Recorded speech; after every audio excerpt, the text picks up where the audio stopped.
and with revelry. Happy be Theseus, a renowned duke. Thanks, good Egeus. What's the news with thee? Full of vexation come I with complaint against my child, my daughter Hermia. Stand forth, Demetrius. My noble lord, this man hath my consent to marry her. Stand forth, Lysander. And my gracious duke, this man hath bewitched the bosom of my child. Thou, Lysander, thou hast given her rhymes and interchanged love tokens with my child. Thou hast by moonlight at her window sung with feigning voice verses of feigning love, and stolen the impression of her fantasy with bracelets of thy hair, rings, gauds, conceits, knacks, trifles, nosegays, sweetmeats, messengers of strong prevailment in unhardened youth.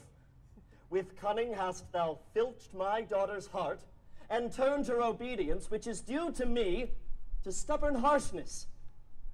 And be it so, my gracious duke, she will not here before your grace consent to marry with Demetrius. I beg the ancient privilege of Athens. As she is mine, I may dispose of her, which shall be either to this gentleman or to her death, according to our law, immediately provided in that case. What say you, Hermia? Be advised, fair maid, to you your father should be as a god, one that composed your beauties, yea, and one to whom you are but as a form in wax, by him imprinted, and within his power to leave the figure, or to disfigure it. Demetrius is a worthy gentleman. So is Lysander. In himself he is, but in this kind wanting your father's voice, the other must be held the worthier. I wish my father looked, but with my eyes. Rather, your eyes must with his judgment look. I do entreat your grace to pardon me. I know not by what powers I am made bold, nor how it may affect my modesty in such a presence here to plead my thoughts. But I beseech your grace that I may know the worst that may befall my case, if I refuse to wed Demetrius. Either to die the death, or to abjure forever the society of men.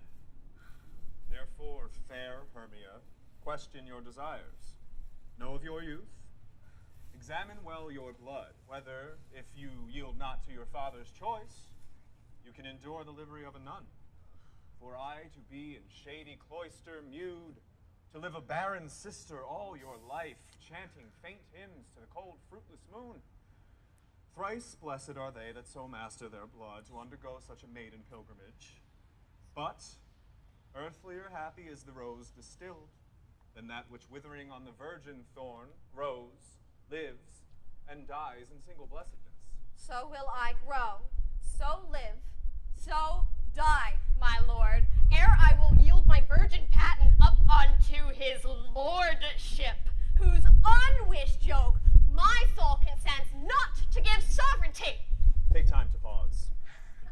And by the next new moon, the sealing day betwixt my love and me for everlasting bond of fellowship, upon that day either prepare to die for disobedience to your father's will, or else to wed Demetrius as he would, or on Diana's altar to protest for austerity and single life. Relent, sweet Hermia, and Lysander, yield thy crazed title to my certain right. You have her father's love, Demetrius. Let me have Hermia's. Do you marry him? Scornful Lysander! True, he hath my love, and what is mine my love doth render him. And she is mine, and all my right of her I do estate unto Demetrius. I am, my lord, as well derived as he, as well possessed. My love is more than his, my fortunes every way as fairly ranked, if not with vantage, as Demetrius's, which is more than all these boasts can be. I am beloved of beauteous Hermia. Why should I not then prosecute my right?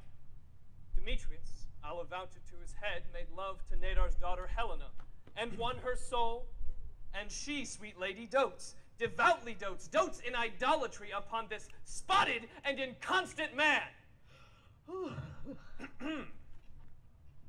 I must confess that I have heard so much, and with Demetrius thought to have spoke thereof, but being over full of self-affairs, my mind did lose it. Demetrius, come. And Egeus, come along. I have some private schooling for you both.